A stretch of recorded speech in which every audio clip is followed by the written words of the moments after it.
hello friends तिल और बाँहगाज खाई कार कार ভাল লাগে বাৰু ব্যস্ত সকলৰ সাকে খাব মন গলেও বনাবলে দিগদাৰ হয় ন কাৰণ সময় নুজুৰেগে কোনফালেনো কৰিব তেওঁলোকে আৰু বিগিনাৰ সকলৰ বাবে তো একেবাৰে সোনিপে সুহাগা একদম 10 মিনিটতে গোটেইখিনি বস্তু একেলগে দিয়ে বনাই দিব পাৰিব খুব ইজি এটা চিকেনৰ ৰেচিপি তেনে হলে ভিডিওটো গোটে শেষলৈকে চাওক আৰু তক্ষণাত বনাই পেলাই খাওক চিকেন লৈছো আদা নহৰু লাগিব কেঁচা জলকীয়া লাগিব জল্লাটো একদম নিজৰ আন্দাজ মতে দিব দে এয়া মোৰ ঘৰৰ বিলাহী দুটাই লাগিব আলু লৈছো আলু নহলে কিন্তু আমাৰ একো ৰেচিপিয়ে নহয় দে এয়া লৈছো অমিতা কেঁচা অমিতা পিয়াজ এটা মিহিকৈ কাটি লব এফালে লৈছো বাঁহগাজটো অকমান বেছিকৈ লাগিব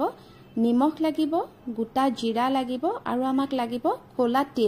তিলখিনি প্ৰথমতে আপোনালোকে 2 চামুচ মান তিয়াই পেলাই ৰাখি লব আৰু লাগিব মিঠাতেলো 2 চামুচ এতিয়া প্ৰথমতে মিক্সাৰ গ্ৰাইণ্ডাৰ এটাৰ গুটেখিনি পিছি লম আদা নহৰু দিছো নহৰু 15-20 ফুটামান দিব আৰু এয়া জিৰা 1 চামুচ তিয়াই পেলাই লৈছিলো আৰু এইখিনি তিয়াই থোৱা তিলখিনি লগতে অকনমান নিমখ দি দিব নিমখ দিলে ভালকে পিছ খাই বুলি কয় পটাত বিশেষকে মিক্সিটো হৈ যাব বাৰু অকনমান পানী দিব দি পেলাই আপোনালোকে মিক্সিটো চলাই দিব বাস হৈ গল ধুনিয়া এটা পেষ্ট হৈ যাব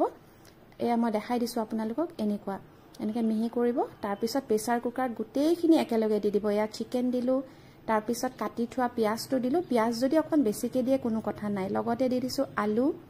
আৰু ইয়াতে দি দিছো কেঁচা অমিতা যেটো কাটি থৈছিলো বিলাহী দুটা মাজত ফালি পেলাই দি দিলো দুফাল কৰি কেঁচা জলকীয়া দিছো 3-4টা মান আৰু ইয়াতে দি দিলো পেষ্টখিনি হসাই বহুত টেস্টি হয় সকলোৱে খাইছে সাকে তিলৰ লগত এনেকে বইল কৰি পেলাই কিন্তু বাঁহগাজ সাকে নিশ্চয় দিয়া নাছিলে যদি দিয়া নাই আপোনালোকে দি পেলাই খাই চাওক যিসকল ব্যস্ত নহয় ডিউটি সিউটি কৰি পেলাই আহে তেওঁলোকে জাস্ট প্ৰেসাৰ কুকাৰটো উঠাই বাথৰুমৰ পৰা আহে মানে চিকেন ৰেডিয়ে হৈ যাব এতিয়া ইয়াতে দি দিলো বাঁহগাজখিনি আৰু 2 চামুচ মিঠাতেল ওপৰতে দি দিব আৰু সোৱাদ অনুসাৰে ইয়াতে দিব লাগিব অলপমান নিমখ কিন্তু পিছুতেও দিছিলো সেইকাৰণে চাই লব আৰু ইয়াত আমি এতিয়া দি দিব লাগিব পানী প্ৰথমতে মই মিক্সাৰ গ্ৰাইণ্ডাৰটো যিখিনি আছিল সেইখিনি মই অলপমান পানী লগত আখলি দি দিলো আৰু এতিয়া দি দিলো এবাটি পানী দিব লাগিব জাস্ট চিকেনখিনি অকমান ডুব যোৱাকে আৰু তাৰ পিছত ঢাকনখন মাৰি পেলাই ফুল ফ্লেমত 3টা হুইসেল মাৰিবলৈ দিব আৰু যেতিয়া প্ৰেসাৰ কুকাৰৰ গ্যাসটো একেবাৰে নিজে নাইকিয়া হৈ যাব তেতিয়া খালি ঢাকনখন খুলিব আৰু গৰমে গৰম ভাতৰ লগত পৰিবেশন কৰিব আৰু যদি আপোনালোকে এনেকে বইলকে খাম বুলিও ভাবিছে একো লগতে নাখাও ধৰক সুপ হিচাপে তেনেকেও খাব পাৰে বহুত টেস্টি বহুত হেলদি হয় আশা কৰিছো আপোনালোকৰ মোৰ এই ৰেচিপিটো চাই পেলাই নিশ্চয় ভাল লাগিব বুলি তেনে হলে অতি সোনকালে গৰমে বনাই পেলাই পৰিবেশন কৰক আৰু মোক লাইক কমেন্ট শেয়াৰ আৰু সাবস্ক্ৰাইব কৰিবলৈ নাপাহৰিব যদি ভাল পাইছে ভিডিওটো তেনে হলে অতি সোনকালে আন এটা ভিডিওৰ সৈতে লগ পোৱাৰ আশাৰে আজিলৈ আহো বাই বাই